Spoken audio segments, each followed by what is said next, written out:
Dear students, हम देख रहे हैं आपका science and technology 2022 exam paper का कंप्लीट सॉल्यूशन इस वीडियो के माध्यम से। तो यहाँ पर जो है आपका 2022 का जो सॉल्यूशन है इसको हम कंप्लीट करेंगे इस वीडियो के दौरान। तो चलिए स्टार्ट करते हैं इस साइंस एंड टेक्नोलॉजी जो पेपर है आपका, इसका सॉल्यूशन। तो फर्स्ट क्वेश्चन जो है आपका एमसीक्यू बेस्ड रहेगा।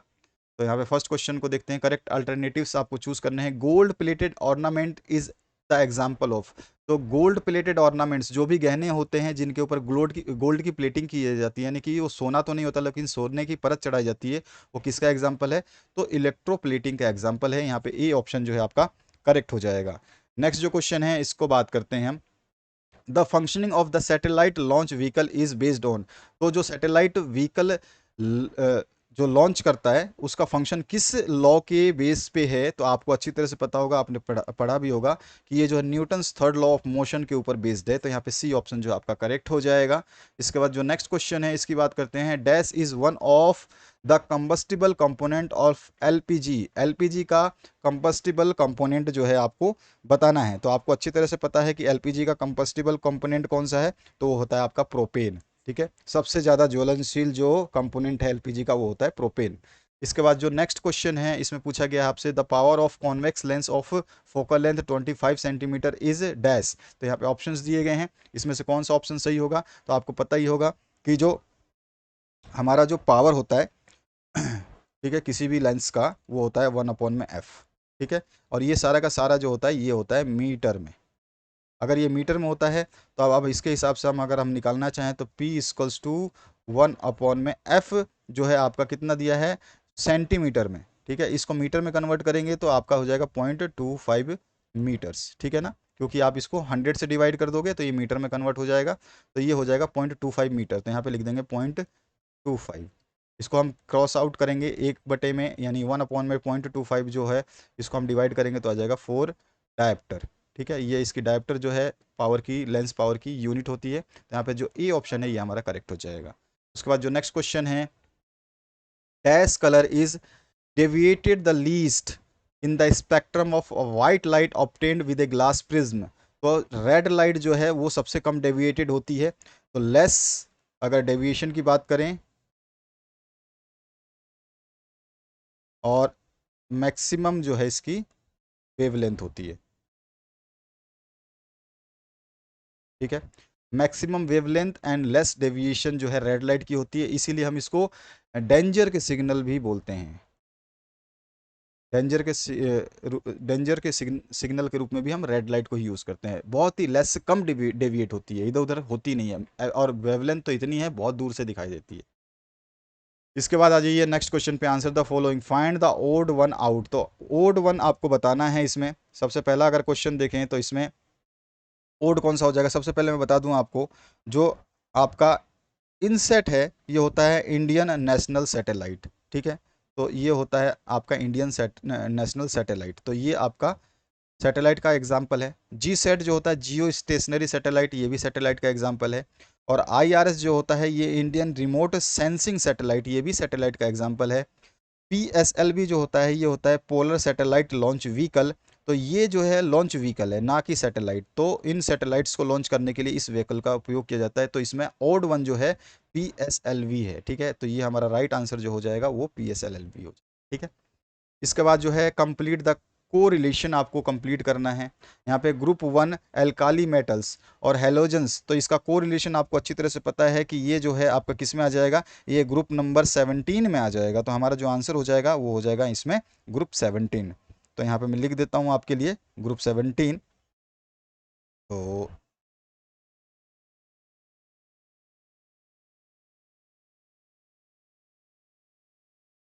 GROUP group 17। ठीक है, अब आ जाइए नेक्स्ट क्वेश्चन पे।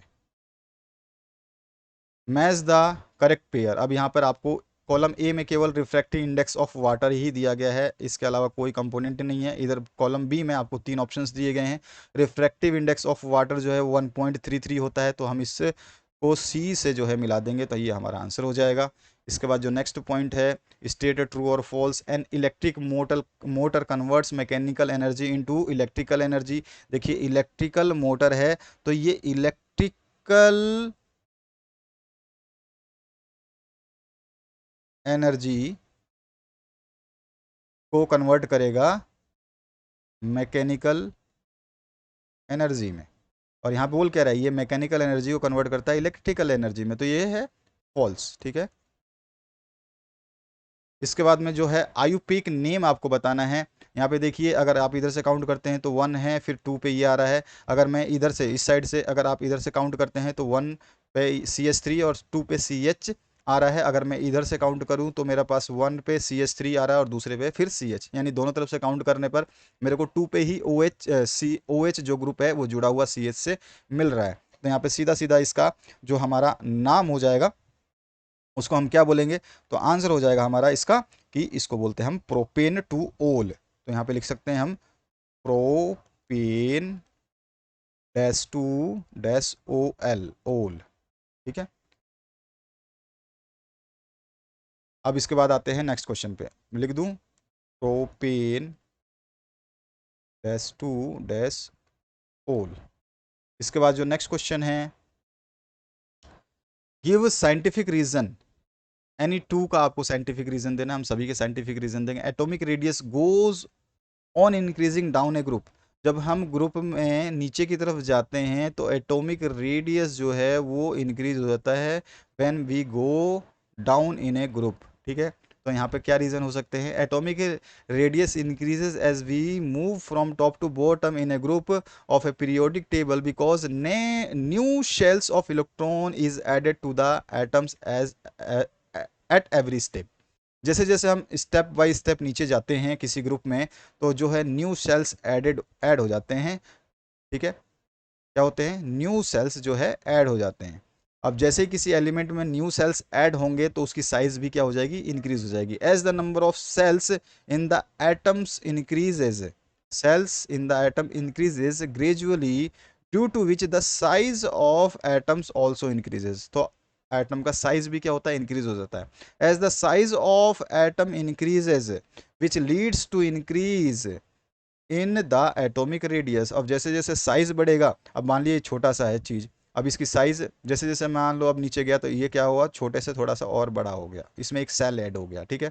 और नीचे गए तो और इसमें एक सेल ऐड हो गया, ये और बड़ा हो गया। तो आप देख रहे हैं यहाँ पर रेडियस कम है। ठीक है। यहाँ पे रेडियस ज़्यादा बढ़ गई, इसमें रेडियस और ज़्यादा होगी, और नीचे जाएंगे तो और रेडियस बड़ी हो जाएगी, तो और रेडियस बढ़ जाएगी। तो साइज ऑफ एटॉमिक जो है, एटॉमिक रेडियस ऑफ एटम जो है वो बढ़ता जाता है when we are going down to a group, then the atomic radius goes increases। इसके बाद जो नेक्स्ट क्वेश्चन है, simple microscope is used for watch repairs. तो इसका रीजन क्या है सिंपल माइक्रोस्कोप यूज करने का, कि आपका जो है magnification of about 20 times is obtained by a microscope. एक माइक्रोस्कोप से जो है 20 टाइम्स का मैग्निफिकेशन या आवर्धन मिलता है। ठीक है। आवर्धन जो मिलता है हमारे को वो कितना मिलता है, 20 टाइम्स, यानी कि 20 गुना जो है बड़ा कर देता है उस ऑब्जेक्ट को। When an object is placed with in the focal length of convex lens, जब हम एक कॉन्वेक्स लेंस के फोकल लेंथ में किसी ऑब्जेक्ट को प्लेस करते हैं, वन गेट्स ए मैग्नीफाइड, एक बहुत बड़ी इमेज, एन इरेक्ट, सीधी इमेज जो है ऑब्जेक्ट की प्राप्त होती है। तो माइक्रोस्कोप के जैसे ही फोकल लेंथ से कोई ऑब्जेक्ट को देखा जाता है तो कॉन्वेक्स लेंस क्या करता है, उसको मैग्नीफाइड कर देता है और उस इमेज को सीधा बनाता है ताकि हम उसको आसानी से देख पाए। Thus the watch repairers can see the minute parts of the watch more clearly with the help of simple microscope than the naked eyes. यानी कि खुली आंखों की बजाय अगर वो सिंपल माइक्रोस्कोप से घड़ी के जो है छोटे छोटे बिल्कुल सूक्ष्म पार्ट को भी जो वॉच रिपेयर है वो आसानी से मोर क्लियरली जो है आसानी से देख सकता है खुली आंखों से, without strain on the eyes, आंखों पर कोई भी दबाव दिए बिना आसानी से जो है छोटे छोटे पार्ट्स को भी बड़े बड़े रूप में देख सकता है। इसीलिए hence simple microscope is use for watch repairers. इसके बाद नेक्स्ट जो पार्ट है इसमें पूछा गया है, it is recommended to use air tight container for storing oil for long time.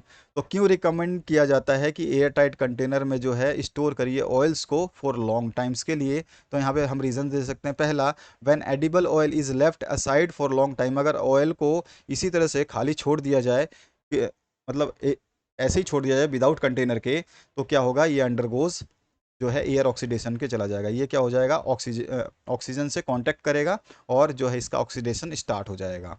दूसरा रीजन हम बता सकते हैं, due to this oxidation the taste and smell of oil changes. Oxidation जब होगा तो क्या हो जाएगा, उसका टेस्ट भी चेंज हो जाएगा और स्मेल भी चेंज हो जाएगी और ये बिकम रैंसिड, ये बासी जैसा महसूस होने लगा। If the food is cooked in the oil, अगर इसी ऑयल में फिर खाना बनाएंगे तो उस खाने का भी टेस्ट जो है ऑल्सो चेंज हो जाएगा। दस the oil will be become unfit for the consumption, और इसी वजह से जो है उस ऑयल को कंज्यूम करना जो है हमारे लिए फिट नहीं होगा, हमारे खाने योग्य वो नहीं होगा। The process of oxidation reaction of oil can be slow down by storing in the air tight container.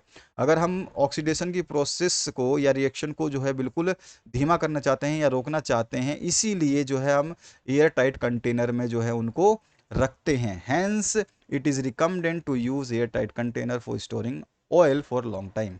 Next जो क्वेश्चन है, answer the following questions any three आपको बताने हैं। यहाँ पे देखिए, an object is take 5 seconds to reach the ground from the height of 5 meter on a planet, what is the value of g on the planet। यहाँ object takes 5 second, तो यहाँ पे तो आपको टी दे दिया, ठीक है, और यहाँ पर फिर जो हाइट, यानी कि हाइट बोल सकते हैं हम डिस्टेंस, सीधी सी बात है, कहीं ना कहीं की दूरी होगी, हाइट होगी, चाहे ऊंचाई पे होगी तो हाइट बोलेंगे, वैसे एक्चुअल में ये डिस्टेंस दे रहा है तो हम इसको बोल सकते हैं एस दे रखा है हमारे को, ठीक है, हाइट जो है एस के बराबर है और जी हमें निकालना है। तो गिवन क्या है, टाइम हमारे को दिया है 5 सेकेंड्स और हाइट जो एस दिया हुआ है 5 मीटर्स। हमारे को इन दोनों की वैल्यूज़ को निकालने के लिए, मतलब सॉरी जी की वैल्यू को फाइंड आउट करने के लिए फॉर्मूला याद होगा, S equals to half g t square. S मेरे को दिया हुआ है, टी मेरे को दिया है, तो जी पूछा है निकल जाएगा। जब सब कुछ दिया है, एक चीज़ नहीं दिया होता तो निकल जाता है। एस की जगह 5 रखेंगे क्योंकि 5 हमारे क्वेश्चन के अंदर ही दिया हुआ है। 5 सेकेंड जो है 5 मीटर जो है एस है, डिस्टेंस है 5 मीटर। 1/2 आपका क्वेश्चन में है, जी हमें निकालना है और टी की जगह हमें 5 दे रखा है 5 सेकंड्स, तो टी हम ले लेंगे 5 का स्क्वायर। 5 का स्क्वायर करेंगे तो आ जाएगा 25, जी एज इट इज़ आ जाएगा 1/2, नीचे उतारा 5 का 5 रहा। इसको सॉल्व करेंगे फर्दर तो ये आ जाएगा 10/25। अगर आपको सॉल्व नहीं करना तो कुछ इस तरह से करेंगे, जी को यहीं छोड़ देता हूँ, तो जी अगर मैंने यहीं छोड़ा तो मैं इधर क्या है, इस साइड में 5 है, इधर मैंने लिखा 5। अब मैं 25 का इधर जी के साथ मल्टीप्लाई है, तो जी के साथ जो मल्टीप्लाई है अगर ब्रैकेट के इक्वल्स टू के इधर लाऊंगा तो ये डिवाइड में हो जाएगा, ठीक है, और जो जी के साथ में डिवाइड में है, डिवाइड क्या है 2 है, तो उधर जाके क्या हो जाएगा, इससे मल्टीप्लाई हो जाएगा, तो ये हो जाएगा 10/25। तो 10/25 इसको जब हम डिवाइड करेंगे आ जाएगा 0.4 मीटर पर सेकंड स्क्वायर। ये यूनिट होती है जी की भी और ए की भी, एक्सेलरेशन की, ध्यान रखना, मीटर पर सेकंड स्क्वायर कभी कभी पूछ लेता है, तो ये हमारा आंसर हो जाएगा। इसके बाद में आपको नीट स्केच जो है बनाना है हॉप्स एपरेटस का। हॉप्स एपरेटस में दो आपको थर्मोमीटर्स होंगे, एक आपका T1 और एक T2, ठीक है, और मिक्सचर ऑफ फ्रीजिंग एलिमेंट्स का होगा, बस इसको डाल देना है। इस तरह का आपका हॉप्स एपरेटस का जो है डायग्राम बन जाएगा। नेक्स्ट जो पार्ट है इसमें state law of refraction. Refraction के दो जो है लॉज हैं इसमें, आपका इंसिडेंट रे, रिफ्रैक्टेड रे जो होती है, और जो आपका इसका वो होता है अपोजिट साइड जो होती है वो देखिए आपका incident ray, refracted ray and the normal, ठीक है, ये तीनों जो है इंसिडेंट पे all lies in the same plane, ठीक है, ये तीनों के तीनों सेम प्लेन में लाई होते हैं। आप डायरेक्ट लिख सकते हैं incident ray, refracted ray and normal ray at the point of incident all lie in the same plane, बस इतना लिख दोगे। और दूसरा पॉइंट जो होता है लॉ ऑफ रिफ्रैक्शन का, वो होता है for a given pair of media the ratio of the sine of angle of incidence to the sine of angle of refraction is constant. यानी कि साइन आई अपॉन में sine r is equals to होता है constant, ठीक है, क्या होता है, कांस्टेंट होता है, और इसको हम कभी कभी स्नेल लॉ के नाम से भी जानते हैं, स्नेल्स लॉ, ठीक है। तो ये ध्यान रखना, कभी कभी पूछे स्नेल्स लॉ क्या होता है, तो साइन आई अपॉन में sine r is equals to constant, this is Snell's law, बस सिंपल। अब नेक्स्ट है answer the following, name the main ore of aluminium. Main ore of aluminium क्या हो जाएगा, वो हो जाएगा बॉक्साइट, ठीक है। और दूसरा जो है इम्प्योरिटीज प्रेजेंट इन एल्युमिनियम और, तो वो हो जाता है आपका सिलिका, ठीक है, यहाँ पे सिलिका, फेरिक ऑक्साइड और टाइटेनियम ऑक्साइड, ठीक है, ये तीनों होते हैं आपके इम्प्योरिटीज़। तो यहाँ पे ए और बी के आंसर्स जो है, ए का ये बॉक्साइट हो जाएगा और बी का ये हो जाएगा।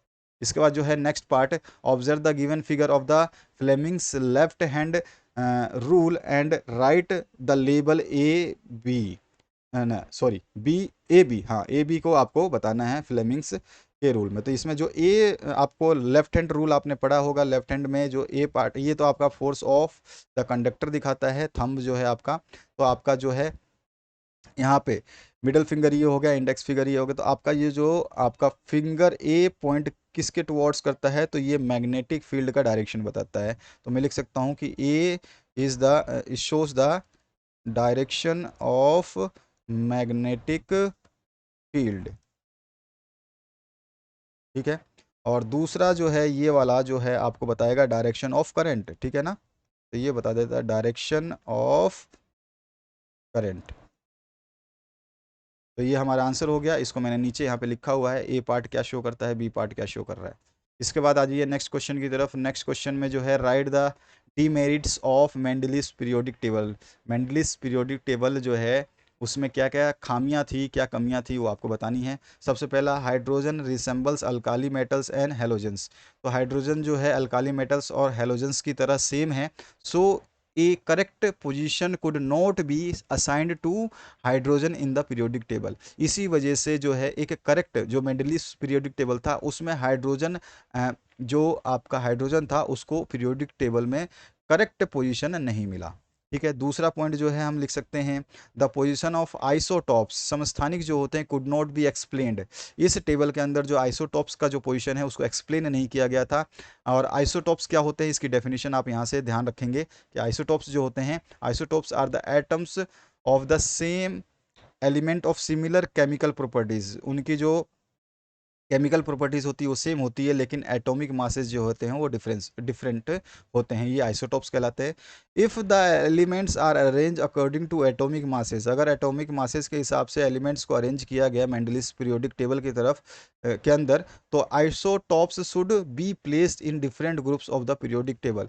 तो इस वजह से जो है आइसोटॉप्स वो अलग अलग प्लेसेस में पीरियोडिक टेबल में आएंगे, अगर हम मेंडलीव्स के अकॉर्डिंग चलते हैं एटॉमिक मासेस के थ्रू। तो क्योंकि हर एक का जो आइसोटॉप्स होते हैं उसके हर एक के डिफरेंट एटॉमिक मासेस होते हैं, और एटॉमिक मासेस की वजह से क्या है वो उनका जो है प्लेस इन डिफरेंट ग्रुप्स हो जाएगा। इसके बाद थर्ड जो है ए, एट सर्टेन प्लेसेस, कुछ जगहों पर तो an element of higher atomic mass, जिसका एटॉमिक मास हाई है यानी ज़्यादा एटॉमिक मास है, वो पहले आ जा रहा है, बिफोर आ जा रहा है किसके, लोअर एटॉमिक मासेस के एलिमेंट्स से पहले आ जा रहा है, ठीक है। जिसका ज़्यादा है वो बाद में आना चाहिए, पहले छोटा फिर बड़ा बड़ा ऐसे जाना चाहिए, लेकिन यहाँ पे पहले कभी कभी, जैसे कि एग्जांपल देखेंगे, कोबाल्ट का जो एटॉमिक मास है वो 58.93 है, वो बिफोर प्लेस कर दिया गया है निकल का, जिसका एटॉमिक मास आप देखेंगे तो 58.71 है। तो इसका कम होने के बावजूद भी कोबाल्ट को पहले रखा गया। तो ये सारे मेरिट्स थी, सॉरी डीमेरिट्स थी मेंडलीव्स के पीरियोडिक टेबल की।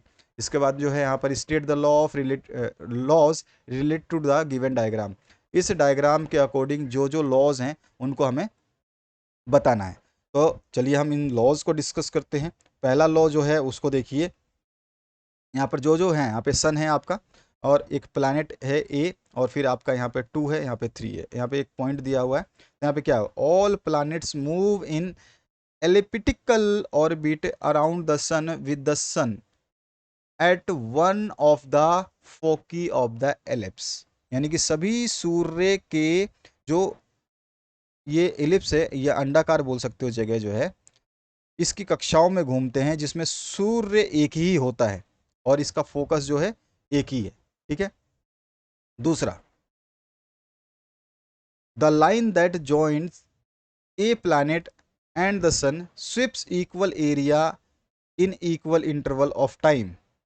तो जो आपका line joins a planet and the sun, तो सूर्य को और किसी ग्रह को मिलाने वाली जो रेखा है वो हर समान अंतराल में या समान टाइम में जो है समान क्षेत्र में ही घूमती है।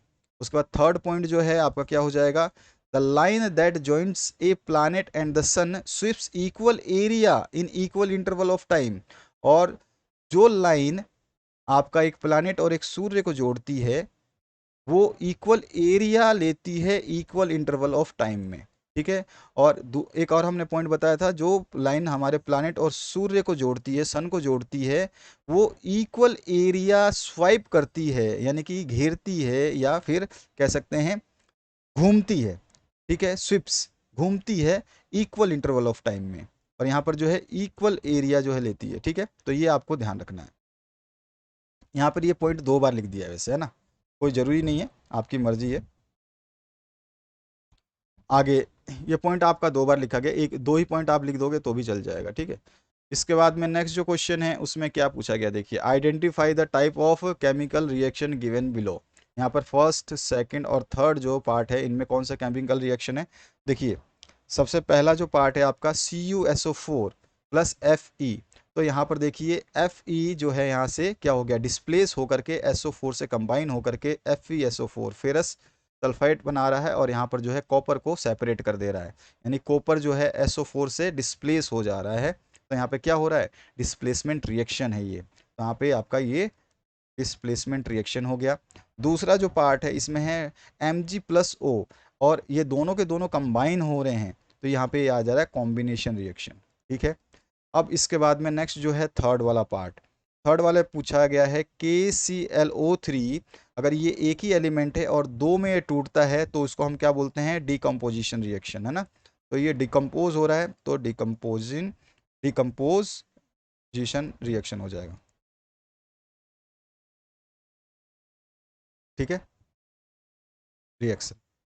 तो ये हो गया आपका तीनों का सॉल्यूशन। अब आते हैं हम नेक्स्ट क्वेश्चन की तरफ। यहाँ पे मैंने आंसर भी लिखा है, ए पार्ट में डिस्प्लेसमेंट हो रहा है, दूसरे में कॉम्बिनेशन हो रहा है, और चौथे में डिकम्पोजिशन हो रहा है। इसके बाद में आपका जो नेक्स्ट पार्ट है, if the speed of light in medium, medium में स्पीड दे रखी है लाइट की 1.5 into 10⁸ metre per second, what is absolute refractive index of the medium. Absolute refractive index of medium का डायरेक्ट फॉर्मूला होता है, हम इसको यूज़ करेंगे। और speed of light in vacuum जो है हमें दे रखी है 3 × 10⁸ मीटर पर सेकेंड, ठीक है। तो यहाँ पर जो है हम देखते हैं, speed of light in medium दे रखा है 1.5 × 10⁸ मीटर पर सेकेंड। यहाँ पे देखिए speed of light in medium 1.5 × 10⁸ metre per second. और दूसरी चीज़ दे रखी है speed of light in vacuum, ये दे रखी है हमारे को, देखिए speed of light in vacuum. तो यहाँ पर सॉरी, यहाँ पर जो है यहाँ पे मिस प्रिंट है, ठीक है। तो ये वैक्यूम कितना है, 3 × 10⁸, तो यहाँ पे आप लिखेंगे 3 × 10⁸, ठीक है। अब टू फाइंड करना है absolute refractive index of medium, इसका डायरेक्ट फॉर्मूला होता है speed of light in vacuum upon में speed of light in medium. Vacuum में स्पीड दे रखी है 3 × 10⁸, तो ये हमने लिखा 3 × 10⁸, इसको डिवाइड करना है speed of light in medium, speed of light in medium है 1.5 × 10⁸ मीटर पर सेकेंड। तो 1.5 इंटू, तो 10⁸ से 10⁸ कट गया, ये आ गया 3 अपॉन में 1.5, तो इसको जब हम डिवाइड करेंगे तो आ जाएगा 2, तो यही होगा absolute refractive index of the medium. Next जो क्वेश्चन है इसकी पार्ट की बात करें, read the following paragraph, answer the questions based on it. यहाँ पे देखिए इस पैराग्राफ को पढ़ना है, उसके बाद में जो आपका बेस्ड क्वेश्चन है इस पूरे पैराग्राफ पे, तो उसको हमें समझाना है।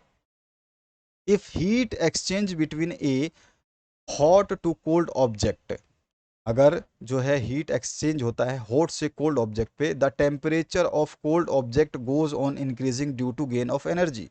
तो जब आपका एक्सचेंज होता है, हॉट से जा रहा है किसकी तरफ, कोल्ड की तरफ। अब कोल्ड जो है उसको अगर हीट मिल रही है, तो कोल्ड जो है ठंडा था यानी उसका टेम्परेचर कम था, तो उसका क्या हो जाएगा, इंक्रीज हो जाएगा temperature due to gain of energy. And the temperature of the hot object goes on decreasing due to the loss of energy. और जो हॉट ऑब्जेक्ट है ये अपना टेम्परेचर क्या कर रहा है, गेन ना करके रिलीज कर रहा है, किसको दे रहा है, हॉट को, कोल्ड को। तो हॉट वाले ऑब्जेक्ट का क्या हो जाएगा, आपका डिक्रीज हो जाएगा, ठीक है, डिक्रीज हो जाएगा लॉस ऑफ एनर्जी के through. The change in the temperature continues till the temperature of both the object attain the same value.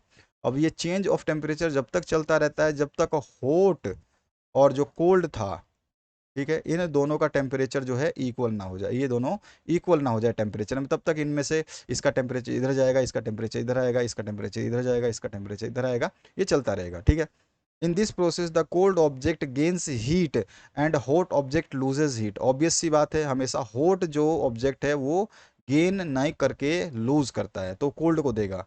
if the system of both the object is isolated from the environment by keeping it inside a heat resistance box. अगर हम इन दोनों object को जो है isolate कर दें, यानी कि ऐसी चीज़ में रख दें जो एनवायरनमेंट से कांटेक्ट को ख़त्म कर दे, जो कि हीट रेजिस्टेंस बॉक्स हो, then no energy can flow from inside the box और कम इनटू द बॉक्स। यानी कि फिर तब जो है कोई एनर्जी जो है बॉक्स से बाहर नहीं जाएगी और कोई एनर्जी बॉक्स के अंदर नहीं आएगी। अब यहाँ पे पूछा क्या गया, heat is transferred from where to where. तो हीट जो है ट्रांसफर हो रहा है हमारा हॉट से कोल्ड की तरफ, ये हमारा पहला आंसर हो जाएगा, hot object to cold object. ठीक है, दूसरा, which principle do we learn about from this process. तो यहाँ पे प्रिंसिपल ऑफ हीट एक्सचेंज है, तो यहाँ पर जो है हमारा प्रिंसिपल ऑफ हीट एक्सचेंज हो जाएगा। How will you state the principle verified. तो आप कैसे जो हीट एक्सचेंज है इसको आप बताएंगे। तो यहाँ पर जो है सीधा सीधा हम कह सकते हैं कि जो हॉट ऑब्जेक्ट है इसमें से जितनी हीट जो है वो कोल्ड कोल्ड ऑब्जेक्ट के पास जाएगी वो बराबर होगी। यानी कि सिंपली बोल सकते हैं कि जो टेम्परेचर है वो जितना ये लॉस करेगा उतना ही हॉट ऑब्जेक्ट जितना लॉस करेगा उतना ही कोल्ड ऑब्जेक्ट गेन करेगा। तो principle of heat exchange state that the heat loss by the hot ऑब एक मिनट। तो यहाँ पे प्रिंसिपल क्या कह रहा है कि एनर्जी जो है loss by the hot object is आज always equal to the heat gain by the cold object. अभी मैंने बताया जितना ये लॉस करेगा उतना ही कोल्ड वाला गेन करेगा, provided they the system of both object is isolated. जब आपका दोनों सिस्टम क्या हो, आइसोलेटेड हो, यानी कि एनवायरनमेंट से दूर हो, तो आपस में ये दोनों एक दूसरे के जो है एक्सचेंज करते रहेंगे अपने टेम्परेचर को जब तक ये दोनों कॉमन नहीं हो जाते। अब आते हैं नेक्स्ट क्वेश्चन की तरफ। यहाँ पे देखिए इस तरह का एक टेबुलर फॉर्म दिया गया है, पोजीशन ऑफ ऑब्जेक्ट, फिर पोजीशन ऑफ द इमेज और नेचर ऑफ द इमेज। अगर बियॉन्ड 2F1 है तो क्या होगा, position of image, nature of image क्या होगा। तो अगर 2F के किधर है, दूसरी तरफ है, तो इमेज की पोजीशन क्या होगी, तो हम कहेंगे कि जो अगर बियॉन्ड 2F है तो हमारा जो ऑब्जेक्ट होगा वो F2 और 2F2 के बीच में होगा, यानी कि क्या हो जाएगा F2 एंड 2F2 के बीच में होगा। और नेचर ऑफ इमेज कैसा हो जाएगा, तो ये हो जाएगा एक तो रियल हो जाएगा और इन्वर्टेड हो जाएगा। दूसरा जो है यहाँ पर एट इन्फिनिटी अगर बनता है तो ये हमारा ऑब्जेक्ट जो होगा, जो फोकस है F1 के पास होगा। ठीक है, अगर इन्फिनिटी भी बनता है तो, और इन्फिनिटी पे बनता है तो इसका मतलब क्या है कि आपका ऑब्जेक्ट फिर से क्या होगा, रियल एंड इन्वर्टेड होगा। इसके बाद में ये कॉन्वेक्स लेंस है, ध्यान रखना। इसके बाद जो है आपको क्या है, रियल है, इन्वर्टेड है और एनलार्ज्ड है। रियल है, इन्वर्टेड है और एनलार्ज है। रियल भी वास्तविक भी है, इन्वर्टेड मतलब आपका उल्टा भी है, और एनलार्ज मतलब बड़ा भी है। तो यहाँ पर रियल वास्तविक भी है। ठीक है, ये हो गया वास्तविक, इन्वर्टेड मतलब हो गया उल्टा, और एनलार्ज मतलब हो गया सीधा। ठीक है, सॉरी, सीधा नहीं, ये होता है बड़ा। ठीक है, बड़ा है। तो यहाँ पर क्या आएगा हमारा, तो यहाँ आ जाएगा बिटवीन F1 एंड 2F1। ठीक है, बिटवीन F1 एंड 2F1। और ये कहाँ बनेगा, कहाँ होगा पोजीशन इमेज की, बियॉन्ड। बियॉन्ड कहाँ हो जाएगा, ये याद होगा आपको, 2F2 के। ठीक है, तो ये हमारा आंसर हो जाएगा। तो जो हमारा रियल बन जाएगा, उल्टा बनेगा और बड़ा बनेगा। तो ये टेबल आपको भरनी थी, इसका आंसर मैंने नीचे दिया है, यहाँ पे आप देख सकते हैं। अगर बियॉन्ड 2F1 है तो बिटवीन F2 एंड 2F2 होगा, रियल और इन्वर्टेड होगा। हाँ, रियल एंड इन्वर्टेड होगा, आर हो गया। ठीक है, इसके बाद में अगर एट इन्फिनिटी है तो वो रियल और इन्वर्टेड होगा, और कहाँ बनेगा, क्यों, ये कॉन्वेक्स लेंस है, एट फोकस f1 बनेगा, और जब ये रियल इन्वर्टेड और एनलार्ज्ड होगा तो ये बियॉन्ड 2f2 बनेगा, पोजीशन हो जाएगी बिटवीन f1 एंड 2f1। इसके बाद जो नेक्स्ट क्वेश्चन है उसकी बात करते हैं। Explain the following terms metrology, ores and gangue. इन सभी को आपको एक्सप्लेन कर देना है। तो चलिए इसको एक्सप्लेन कर देते हैं। सबसे पहले मेट्रोलॉजी की बात करते हैं। The science and technology regarding the extraction of metals from ores and their purification for the use is called metallurgy. ठीक है, तो सीधा सीधा अयस्कों से धातु के निष्कर्षण और उपयोग के लिए शुद्धिकरण जो किया जाता है उसी को क्या बोलते हैं, हम मेट्रोलॉजी कहते हैं। ओर्स क्या होते हैं, तो the minerals from which the metal can be separated economically और कॉल्ड ओर्स। तो मिनरल्स जो है वो मेटल से जो मिनरल्स सेपरेट किए जाते हैं, ठीक है, वे खनिज जिससे धातु खनिजों से जो धातु अलग की जाती है, ठीक है ना, जो मेटल्स जो है, minerals from which the metal can be separated, जो आपके खनिज होते हैं, मिनरल्स क्या होते हैं, खनिज होते हैं, ठीक है, खनिज से जो धातुएं सेपरेट की जाती हैं किसके लिए, आर्थिक क्रियाओं के लिए यानी पैसे के लिए, और कोल्ड ओर्स। उसके बाद में नेक्स्ट जो है ओर्स गैंग्स क्या होते हैं, ore contain many types of impurities. तो जो ओर्स होते हैं ना, अयस्क जिसको बोलते हैं हम, वो क्या करते हैं, बहुत सारे जो हैं इसमें इम्प्योरिटीज़ होती हैं, मिलावट होती है, सच एज सॉइल होती है, सैंड होता है, रॉकी सब्सटेंस हो सकते हैं, पत्थर हो सकता है, along with the metal compounds, different types के मेटल्स हो सकते हैं। दीज इम्प्योरिटीज़ कॉल्ड गैंग, इन्हीं इम्प्योरिटीज़ को हम गैंग कहते हैं। उसके बाद जो नेक्स्ट क्वेश्चन है इसमें पूछा गया, state the importance of space mission. Space mission का इम्पोर्टेंस क्या है ये आपको बताना है। तो सबसे पहले हम इम्पोर्टेंस के पहले पॉइंट की बात करें तो due to space mission the world has come closer. ठीक है, अंतरिक्ष मिशनों की वजह से ही जो है दुनिया करीब आ गई है। It has become very easy to contact a person in any part of the world within seconds. और दुनिया के किसी भी हिस्से में किसी भी व्यक्ति से सेकंडों में संपर्क करना बिल्कुल आसान हो गया है। तो ये सारा क्या रीज़न है इसका, इसका रीज़न क्या है, हमारा स्पेस मिशन। ठीक है, ये पहला पॉइंट हो गया। दूसरे point, due to internet all information is available at our finger tips. और इंटरनेट के कारण ही सारी जानकारी हमारी उंगलियों पर उपलब्ध है। We can gather information about world wide event sitting at home.